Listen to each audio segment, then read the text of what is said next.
Hey, Mike.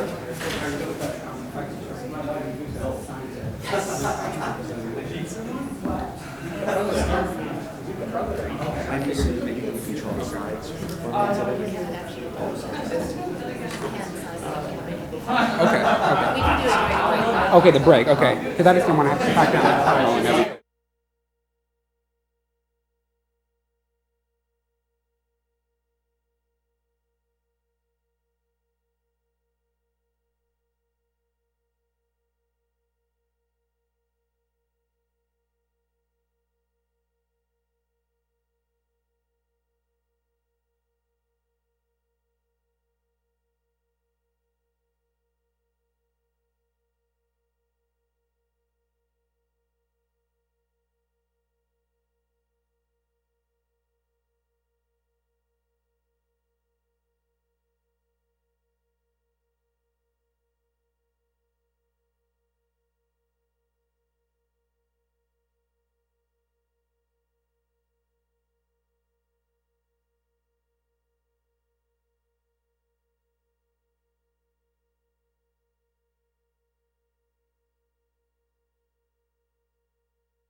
Our refurbished City Hall, and we want to thank, of course, Mayor Steinberg and the city staff, the city clerk for accommodating our needs for this Friday.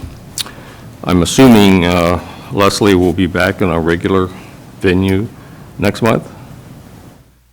That is the hope. They are doing a significant technological upgrade, so hopefully they'll be done. Great.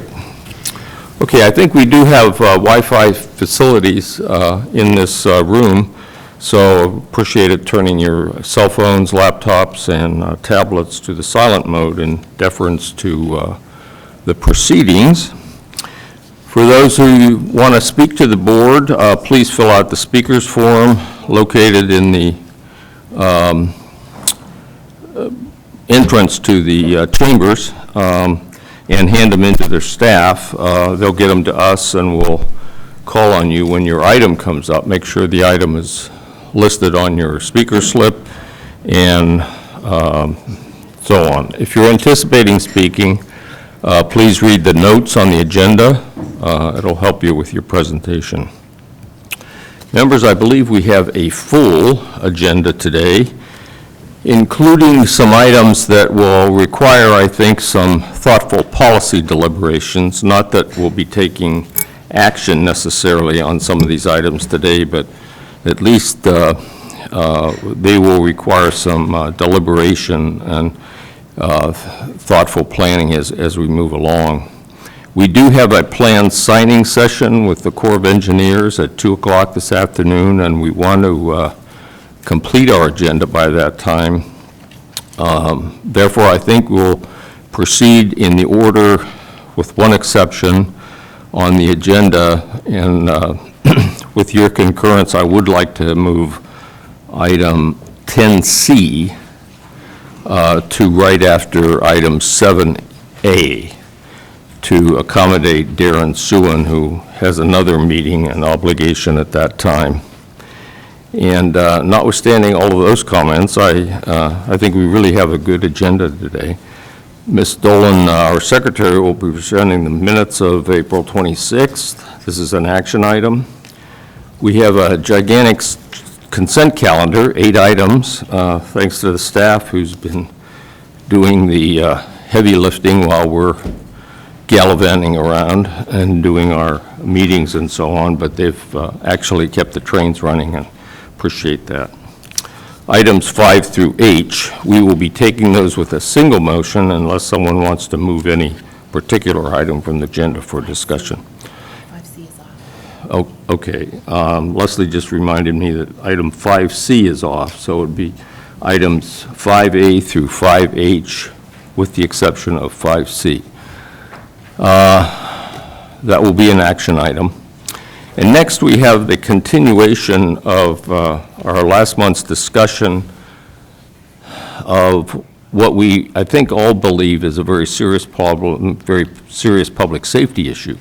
And this is particularly relevant since a major effort of the board in the past several months has been to improve our main mission here, which is the protection of life and property, with particular reference to the levees, the project levees, 1,200 miles of project levees that we have in our state plan of flood control. And this briefing will continue to inform the board and the public of the ongoing efforts to repair the significant damage to the levees that we've been advised about from not only the public in the media, but also the operators of the levee districts who are involved. At this meeting, I think we have some additional information. We have obviously some additional presentations that we're going to be doing. In addition to that, we have some legislation that we'll need your response to. Some of the board members I know have some comments on that we'll just have a discussion and see where that legislation goes. Then we'll be taking, after item 7A, the public safety item, we'll be taking item 7 or 10C, which is the report on on a listening session on the governor's water resilience portfolio. A number of us have been going to the meetings, or some meetings, on the listening sessions regarding what they are. And at this meeting, what I'd like to do is bring the board the full board up to date on what those meetings, we've been told at those meetings. The governor has set forth his idea of what our water plan ought to be, and it's called a water resiliency portfolio, and it consists of a number of items that he has priorities for. Each of the board members have his executive order, N-10-9, which sets forth the priorities in his resiliency portfolio. Nancy Vogel has been appointed head of that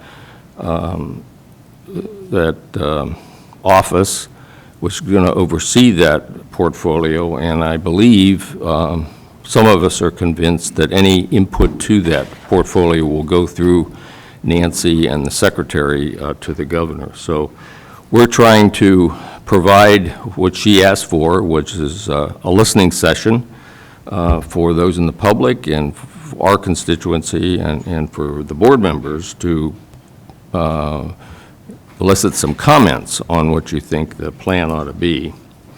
Now, my understanding is what she's looking for are some big ideas, new ideas, some things that are out of the box and so on to try to get moved toward implementation, planning, and construction. And she's not particularly interested in new plans. And so I think with those kinds of ideas, we need to think of big themes, big ideas in which to put into our presentation that will be submitted probably over the summer. Her objective is to get to the recommendations to the governor by the end of the summer. And obviously that is a very tight time schedule and will take a lot of work on the part of a lot of people to make their views known. But in any event, Leslie and I believe that we should gather the information as it pertains to our constituency, which are the flood advocates, or absence of flood risk advocates, and proceed to give her our recommendations in a final form by the end of the summer, if we can do that. And what generally, well, I'll save that for the actual meeting itself, but that will be, we'll be interested in your ideas on that. Item 8 on your agenda is a presentation by the people from Bureau of Reclamation and DWR, Paul Romero from the department, and a number of other folks on the San Joaquin River Restoration Project, which we've been asking for, and we'll look forward to that presentation. With regard to the department, is item number 9, and we do have John's normal report that he will be giving. We don't have the river gauge report because the person who was going to present that is not here. I don't know whether John wants to put that off or reschedule it or exactly what, but you have the information in your packet. Then on item 10, board items, we have Preston Shopwell's report on permit and inspections, and we have a little bit of concern on item 10B, the Delta Levees subventions program. Apparently there's a budget issue that we'll hear about at that time. Item 10C we've already discussed, and then we'll try to get through the executive officer's reports and the other routine items before before 1 o'clock so that we can come back, have a break for lunch, and then come back at 2 for the signing session. So that's a big issue and a lot of information and material today. So let's proceed with the agenda itself. And Leslie, under item 1, do you have any introductions or announcements? Thank you, Mr. President. Yes, I do have several today. We have a couple of congratulations and a couple of welcomes. First of all, congratulations to Greg Harvey, sitting in the audience today, who's recently been selected to be the new Plan Implementation Compliance Branch Chief. Oh, that great. is effective on Monday. So Greg's been with us since March of 2017 and has really been working his way up and showing us just how interested he is in this topic. So we're welcoming him to his new position. We also have a couple of new employees, Diana Garofalo, who's in the audience today. If you could just wave and say hello. This has been a long time coming. This is our senior right-of-way land agent, and we are so happy to have her working for us. She's been, yay, right, finally. She has been with the Department of Fish and Wildlife for the last 13 years, so making the jump over here, and we're happy to welcome her. We also have Connie Perkins. She has recently joined the PIC branch. She'll be working for Greg. She was an engineer with the city of Sacramento, so probably also familiar with this stage. She did, she's right there. She is going to be a senior engineer with the board working on permitting 408s. Also, congratulations to Wendy Valdez, who's working our computers today. She did just graduate from Sac State with a degree in geography with a focus on GIS, so congratulations to you. Nice job, Wendy. And also Michelle Pacheco, who has been a student assistant with us for a number of years. She just received her degree in civil engineering from UC Davis, so lots of people moving up. Congratulations to all of them. Mr. President, you did mention, we'll do that with review of agenda. So those are my announcements. Thank you. Thank you, Leslie. That's a lot of announcements. Congratulations to all the staff, your promotions, and welcome aboard. Thank you. We're doing what the governor told us to do when he appointed us. Shake up the staff and do your job. So, anyway. Anyway, we're pleased to have you aboard. Thanks for coming to be with the board staff. Okay, we're on item number 2. This is the roll call. Ryan, could you please call the roll and determine whether we have a quorum to conduct our business, please? Yes, thank you, President Edgar. Board Member Ramirez? Here. Board Member Valines? Here. Board Member Countryman? Present. Board Member McDonald? Here. Secretary Dolan? Here. President Edgar? I'm here. And we do have a quorum. We have a full board. Thank you, members. Okay, number 3, we're on number 3, approval of the minutes, and the minutes of our April 26th, 2019 are before you. Ms. Dolan, our board secretary, has this item. Ms. Dolan? Thank you. You received these, unfortunately, I apologize, again, not with the full packet, but separately this Monday of this week. I know you all read them. I did review them. I think they're in order. Let me pause before I make the motion to see if anyone found something I missed. Then I would move approval of the minutes of April 26, 2019. Moved by Dolan, seconded by McDonald. All in favor? Aye. Opposed? Unanimous decision by the board to approve the minutes of April 26. Thank you.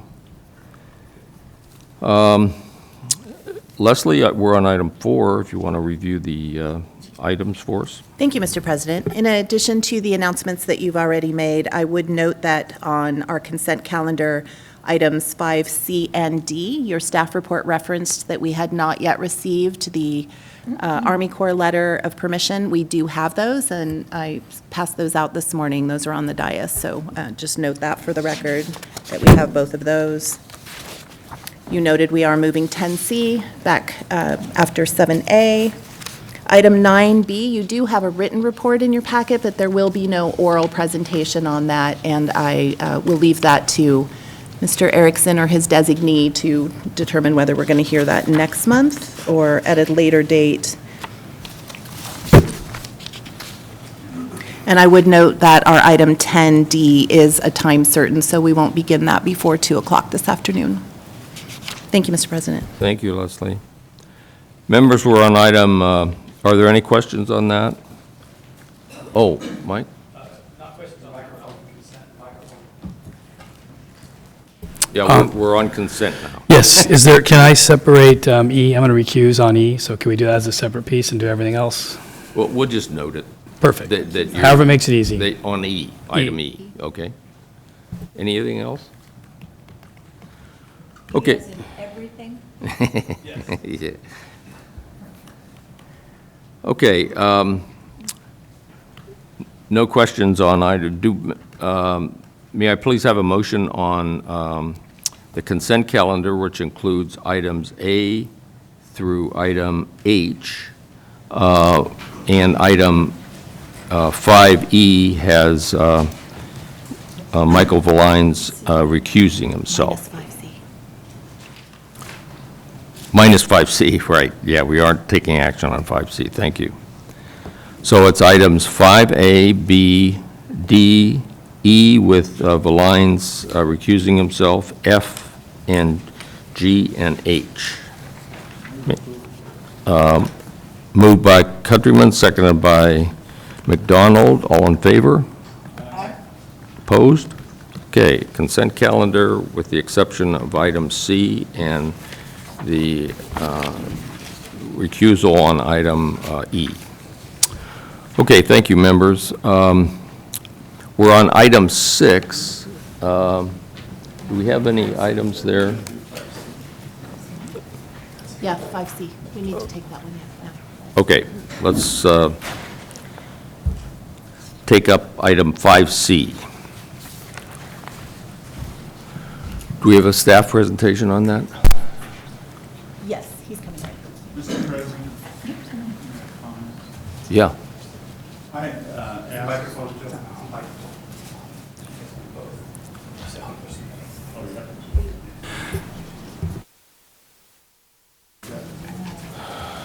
Okay, is that working? I asked for this to removal, hopefully we make it very quick. In 1986, the Yuba River levee failed very near this location, and I was just concerned about what the nature of the failure of the railroad bents were. And is there any possible connection at all to our levee system? So that's my main. Other than that, I don't have any problem at all with the item. I'm just interested in what the failure mode was, if we know, on the railroad there.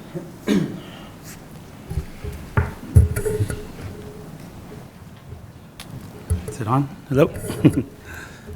Good morning, Board President Edgar, members of the board. My name is Humberto Negrete. I'm a water resources engineer with the Central Valley Flood Protection Board permitting staff. I'm here today to present staff's findings and recommendations for permit 17063, which is agenda item 5C.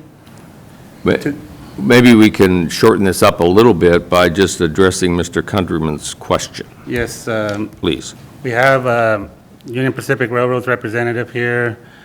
She is planning on presenting the current conditions at the site and proposed fixes and what work has been done on the levee. So I don't know if you guys even want to hear from me. That'd be perfect. Yeah, why don't we just have her address that issue and apologize for cutting you short. That's but- not a problem. Thank you, sir. So Happy to do that, yeah. So at this time, I would like to introduce Ms. Janet Hill with Arcadis, who is representing Union Pacific Railroad on this project. So Ms. Janet, there she is. Thank you very much. Thank you. Janet, good morning. Good morning. Good morning, Board President Edgar and members of the board. Thank you for the opportunity to speak to you this morning about this project. As Humberto mentioned, I am the representative for Union Pacific Railroad. I have been the agent on the encroachment permit application. And I'm here to answer your questions and give you an overview of the project.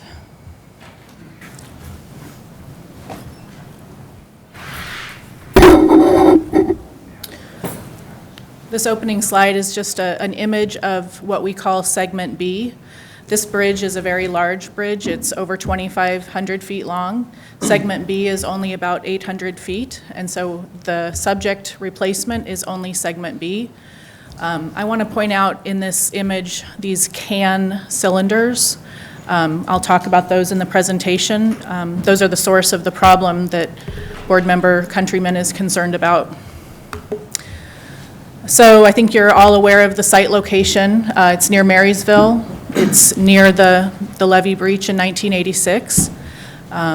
This segment of the bridge, the foundation of it is over 100 years old, and so you can imagine the construction techniques that were used. Timber piles driven in the ground, encased in concrete, and encased in these steel cylinders. We actually believe that the existing foundation terminates in the scour zone, and so that is really the source of the problem. And as the river has been moving to the south, the bents have been failing to the south. You can see around these bents there in the photograph on the top that there was sheet pile and concrete installed in the 1950s to provide protection for these piers and prevent erosion. And yes, those did the job, but a 100-year-old bridge, it's time to be replaced. This is just an aerial so that you can see where the levee is and where Segment B is. So I just want to point out that the gate to the southeast is 2,000 feet away from where we're going to be working, and the toe of the levee is about 1,200 feet away from where we will be working. To the north, we're not replacing that portion of the bridge, but that's about 650 feet away to the gate on the north side. So hopefully this gives you some perspective. We're only replacing Segment B. Segment A was replaced in 1986, and Segments C and D, they are constructed of just different workmanship. They have concrete piers. They're not subject to the same concerns that we have about Segment B. And so those portions towards Marysville are not part of this project, and they're not currently planned for replacement. So you saw in your packets that there have been some recent concerns about bent failures. In 2017 and again in 2018, there were some failures of bents on the southeast side in the overflow portion of the channel. As the river migrates and scours, we're seeing that problem with the bent failure. And as I mentioned at the beginning, it's because we believe those bends from 100+ years ago are in the scour zone, and so they're being eroded away. Our proposed solution is a really robust, deep foundation system consisting of drilled shafts. They will be more than 90 feet deeper than the scour zone, as you can see in this table on the right-hand side. So you can see all those different depths below the scour zone that these deep foundations will be. The spans will also be longer, so instead of the 40-foot spans that we currently have, we will have 100-foot long spans, and so that will improve the hydraulic flow through the bridge. We're also raising the low chord of the bridge about 20 inches, and so that will also improve the hydraulic condition. This slide here is a little bit hard to read. It just shows you kind of our access and our overall work area. We are going around the motocross park just to avoid minimize impacts to their business. We're using all existing roads. We're not touching the levee. We're not doing anything to the materials of the levee. And as I showed you in those earlier slides, our work is a long ways away from the levee. Here's kind of a close-up of the paved road that's on top of the levee. It's Beale Road. And then this shows you once you're down over the levee and you go into the motocross park, how we will utilize those existing dirt roads. And this is just kind of a zoomed-in aerial that shows you how we will get into the site, coming off of Highway 70, onto onto Bill Road up over the levee and then down into the motocross park, as I mentioned, using existing roads, staying something like at least 30 feet away from the levee. So again, nothing to harm the levee, no material displacement of the levee. I just wanted to briefly address the concern from 1986. You can see in the picture on the left, the location of the levee break, and you can see the railroad right there to the right of where that levee broke. So that's what I was referring to as segment A of the bridge. And that's probably why the railroad bridge, segment A, needed to be replaced in 1986. There have been a lot of improvements, as you well know, to the levee since then, conducted by the Three Rivers Levee Improvement Authority. So in this location of the levee, I believe there's been a 150-foot bentonite slurry cutoff well installed. And from the map on the right, this portion of the levee is now certified by FEMA as 200-year flood protection. And so those concerns that caused that failure have been addressed at the levee. And again, our project isn't impacting the levee. Here, this shows just the layout of our bridge. On the upper image, on the far left side, there are 3 bends that will be constructed of H-piles, but the majority of the bridge is these drilled shaft foundations, deep drilled shaft foundations. We know that this is an active river, we know that it's migrating, and so we've designed the foundation to accommodate the erosion and the scour in this river.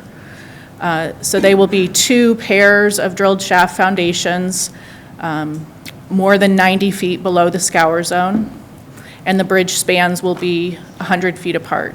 And you can see here all the bends that will be eliminated to improve the hydraulic flow.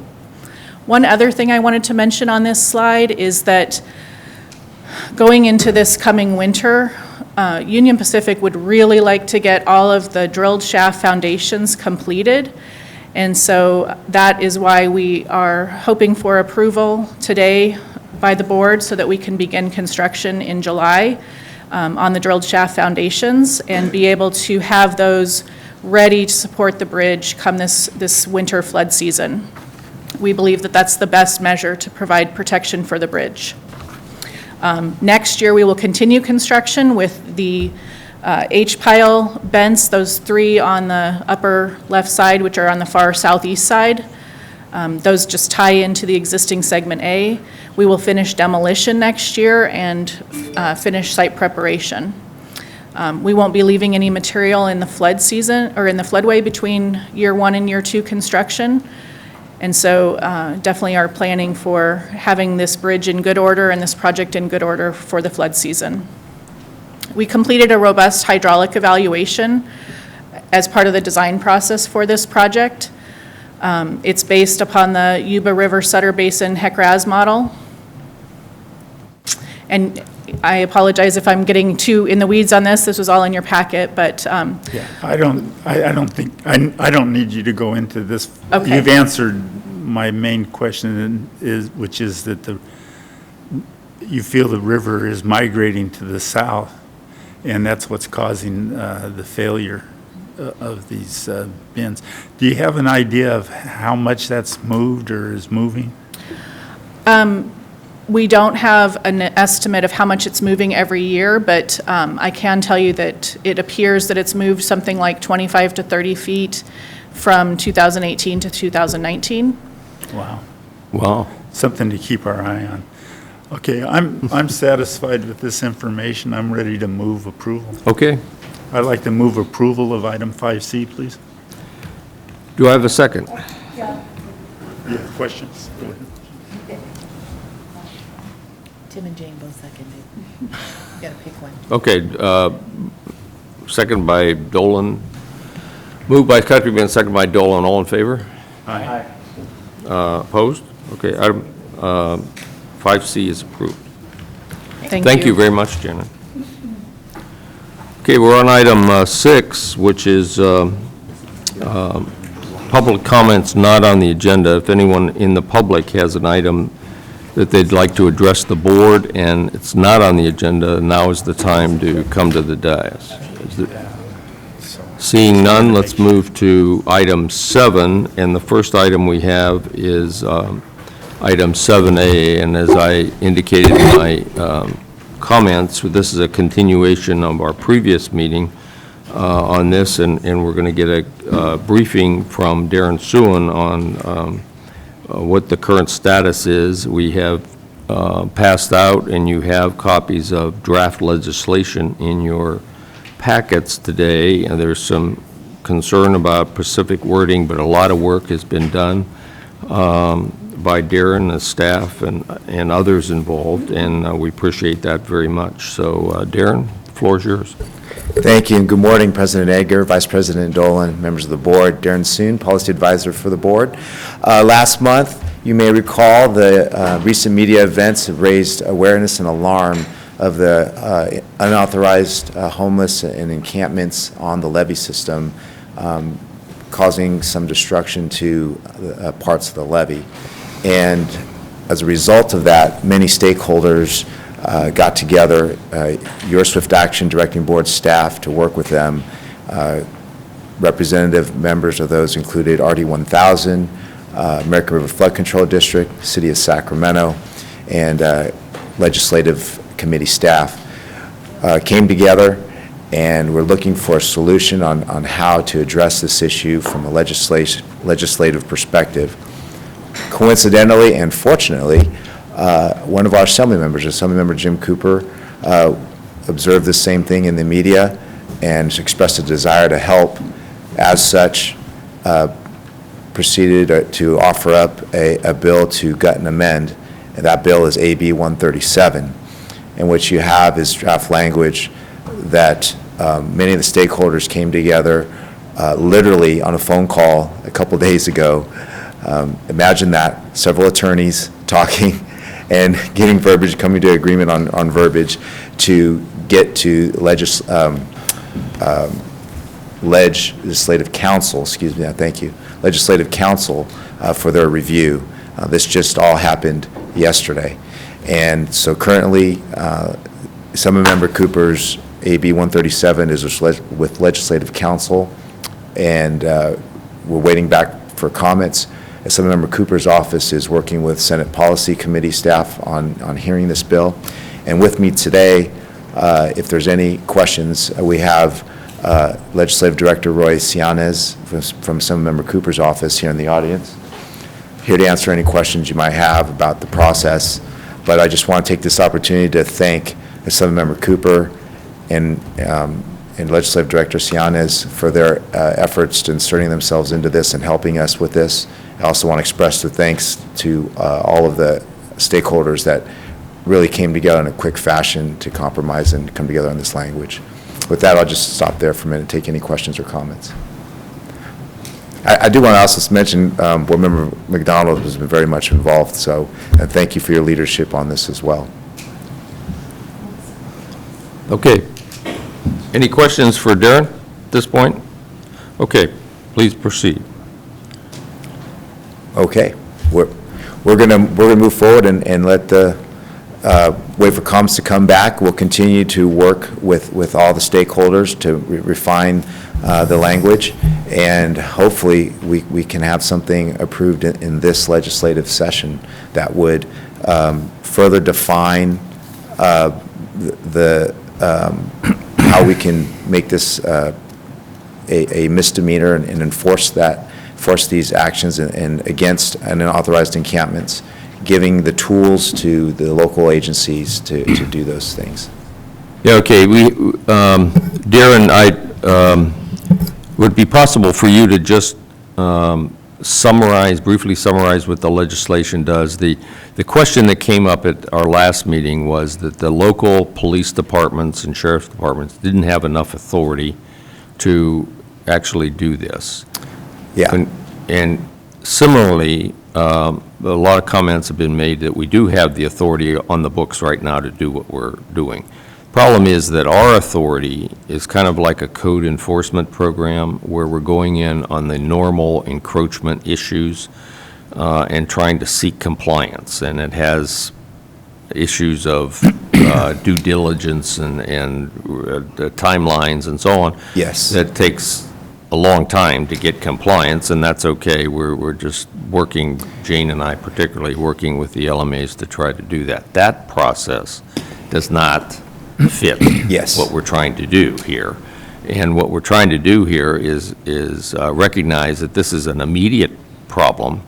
People need to understand that you can't, these are engineered structures, you just can't walk on them, slide down the side of them, damage them in any way. And so that these particular damages need to be remedied right away. And the people who are doing them need to be asked to leave and so on. And the police department and the sheriff's department want specific authority to be able to do that. So far, they're simply using trespass authority. So that's kind of the issue we're involved in, and you and I know Clyde and all your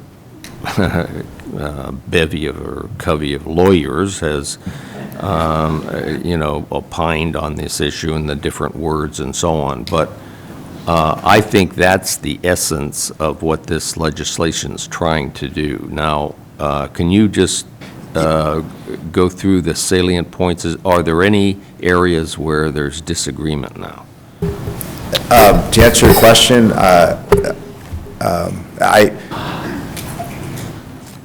I'll be gentle in that. I don't know, maybe disagreement may not be the appropriate term, but there's definitely further conversations. There's some concerns over some specific language that we will continue to work through, and I expect Ledge Council will also have some comments to your comment about the legislation. So, as you alluded to earlier, President Edgar, if the board were to enforce due process, typically on encroachments, unauthorized encroachments, requires due process. Usually that's served through a private owner, landowner, or entity, of which, by definition, homeless individuals have neither.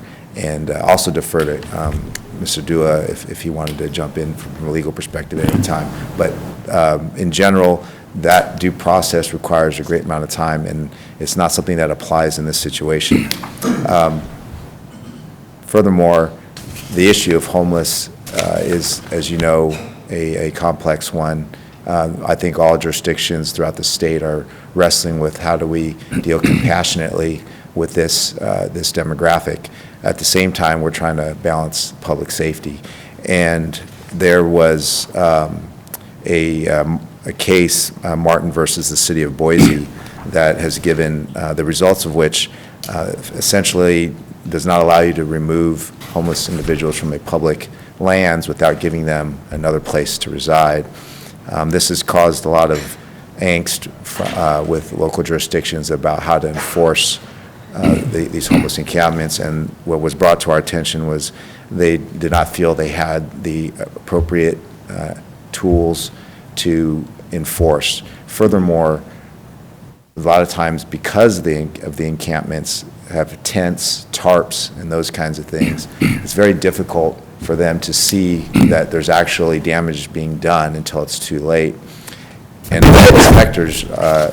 our inspectors don't have the tools to go in there and deal with this demographic as well, which is why we need law enforcement officers to help with this.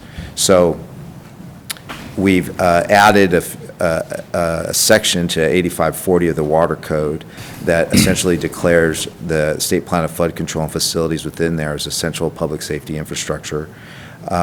We've amended the section 8712. In fact, I might, if I could ask, could we go ahead and unhide? And Darren, while Wendy's pulling that up, if I could just make a point of clarification, Jeet Dua, Board Counsel. President Edgar, I think what Darren's talking about, the homeless encampment issue certainly brought these issues to light. The media coverage certainly, not just to the board, but to our local partners as well, brought this issue forward. But what we've heard from the stakeholders is this is not just solely a homeless encampment issue, so this is not legislation that is intended to criminalize homelessness or encampments necessarily.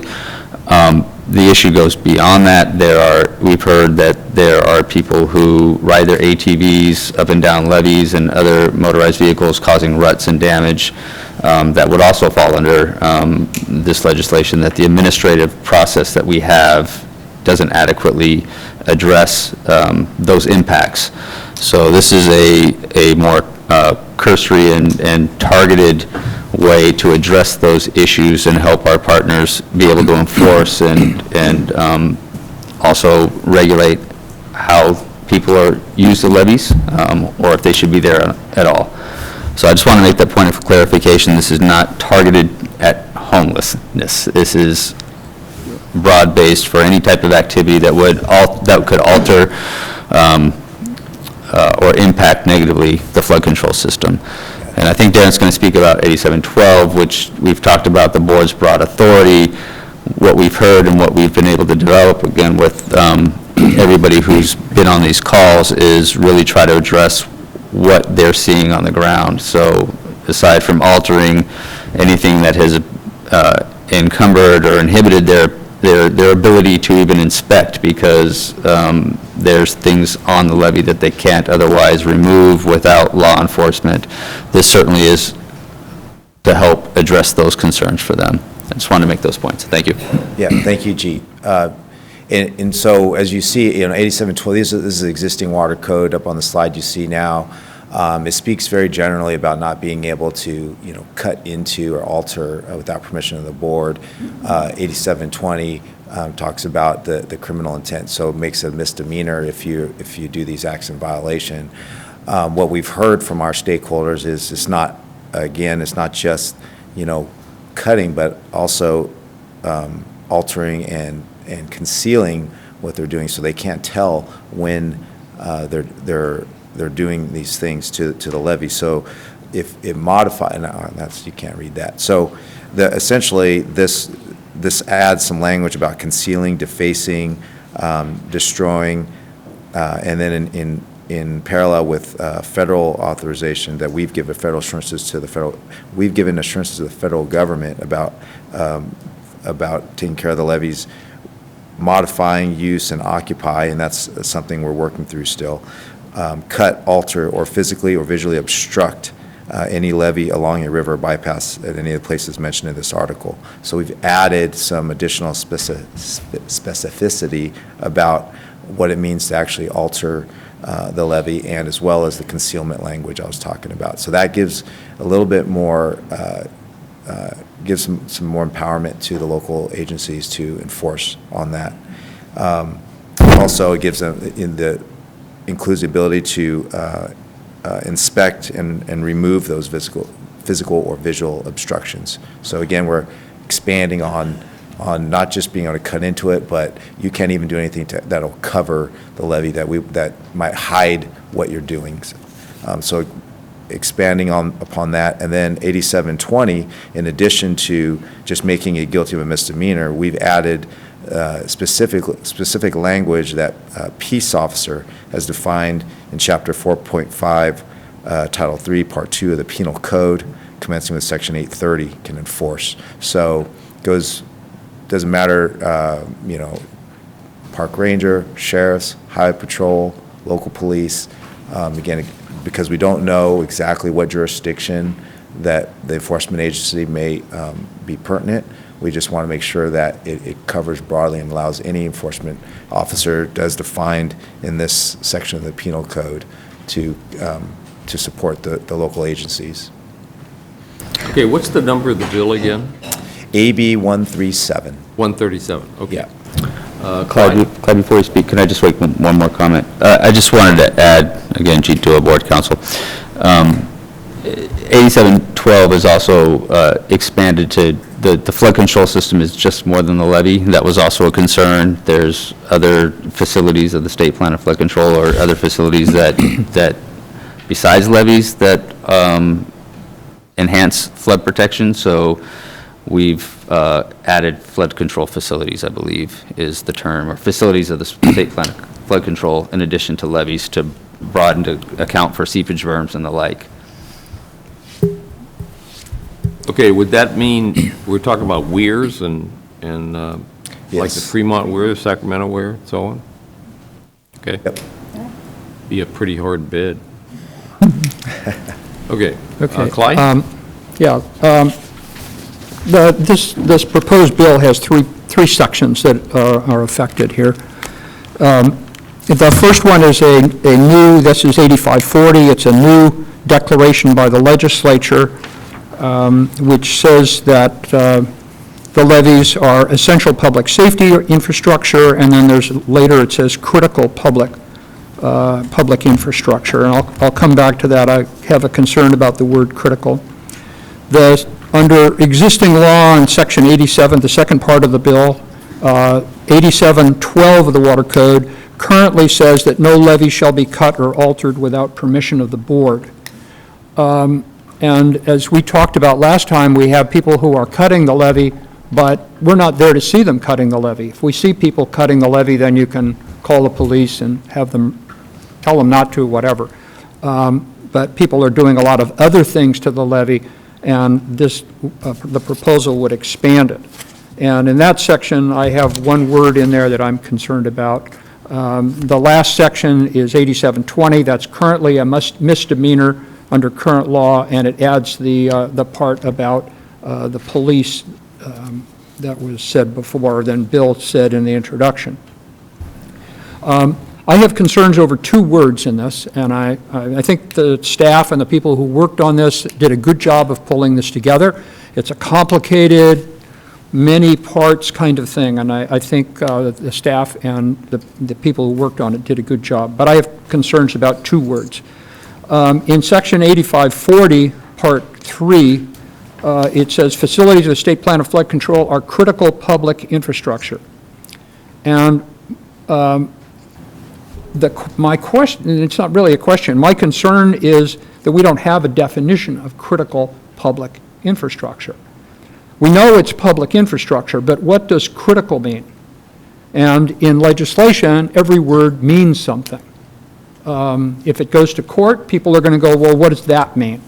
So we don't have a definition of critical public infrastructure or critical infrastructure in the Water Code, the Government Code, and the Public Resources Code. So what does it mean? Well, there's the Federal Patriot Act has a definition of critical infrastructure, and I'll read it.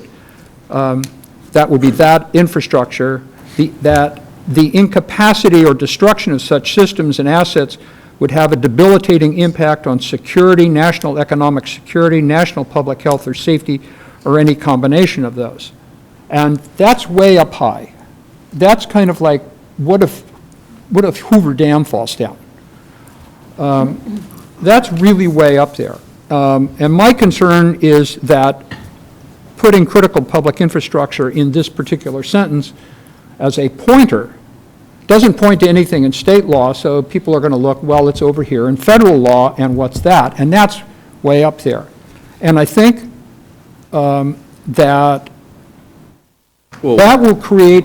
What you just read, why aren't levies, why don't levies fit that definition? Weren't they what? Why don't they fit that definition you just read?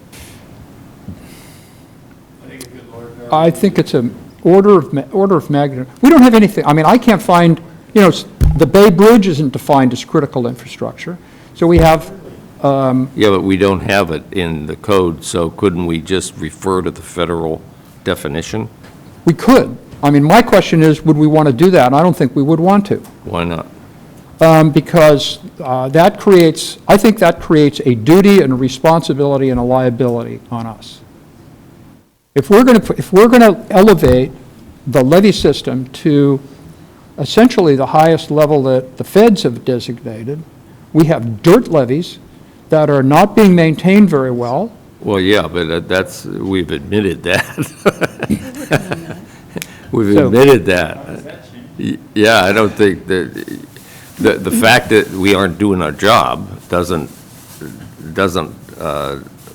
effectively deny that definition. I think these are of that significance. I mean, we've got upwards of 1 million people that are in danger if these levees fail. If some of them, right. And it seems to me that that definition's pretty good. I don't know. Yeah. So I don't mean the wordsmith, and I'm not involved in this, I've not been involved in it at all. But I can't help but think, I'm looking at other sections of the water code, and all this seems fine, but also to some extent redundant. If folks on the ground need something, then hopefully they can tell us what they need. In this particular case, just drop the word critical. We don't need it. I think the important thing is it's public infrastructure, and it's a state plan of flood control. And all those words are there. There are other places in the code already. And, you know, I'm sure, Darren, you guys have a good handle on this and all the right people in the room, but I would try to really dial in on something that they need that we don't already have in the water code someplace. This doesn't look wrong, all it looks accurate, but it also looks like it's set other places already. If we need to modify a couple of the things like you proposed to make it really clear for people because they need that kind of a hook to hang their hat on, then that seems like a good idea to me. But I wouldn't get hung up in the adjectives necessarily if we don't need to. Okay, thank you, Board Member Ramirez. Yes, what we've put across over to Ledge Council, we are told from the local stakeholders that we've been working with, this is exactly what they need. And we can certainly continue the conversation about critical and the word use, I think, is Board Member McDonald's concern as well. Well, now the use, let's chat about that a little bit. Okay. The way this would work out in the field, and let's assume somebody just accessed the levee by sliding down he was going to go fishing, right? Slides down the levee, you know, makes ruts in the levee and so on. I think what our position ought to be is that nobody should be on those levees unless it's permitted. Now, if we work with the city or the county and develop an acceptable parkway, for example, and it's built and constructed in accordance with the engineering requirements of the Corps and our engineers, DWR's engineers, and it's an established parkway where people can walk on it, bicycle on it, whatever they want to do. That has our permission and has our authority. But people are just sliding down the sides of a bank or, you know, to get in the water or go fishing and so on. It seems to me that we ought not to allow that. The use ought to be any use permitted by this board. That's it. And if you don't have that kind of permission, either through the working with the city as a parkway or an engineered access like Garcia Bend or something like that, then you don't belong on that part of the levee system, and you should get off. Now, the way this is going to work is the officer is going to go out and say, hey, you're not supposed to be doing that. I'm going to give you a warning and so on. But this would give them the authority in case they got some jerk out there that won't pay attention. Yes. But they wouldn't implement it right away. They just don't do that. And it seems to me they ought to have that authority in the back pocket if they need it. I'm not saying that they would, and they would exercise that immediately with anybody, because they don't do that. That's not the way it works. So my sense is that we ought to be fairly strong on this legislation and what we mean by use. And ultimately, if you get a board later on who is a real stickler about this and starts to really make enemies in the public, then that's another issue. But I don't think you can anticipate that. Bad people will be doing bad things regardless of the legislation. So you don't want to anticipate that. But I come down on the side that unless you have some sort of permission or a permit or acceptance, engineered access, a permission by the city or the county, and you don't belong in those levees. Shouldn't be on them. They're engineered structures. They're critical. Clyde didn't like that, but they are very critical infrastructure for the people in this community, and they need to understand that. You just don't, they're not mounds of dirt here. They're our first line of defense in a high water event, a very important issue here. President Egger, if I could just ask for clarification, so you would prefer to keep the word use in this language? I would, but that's up to the board. I don't speak for the board. And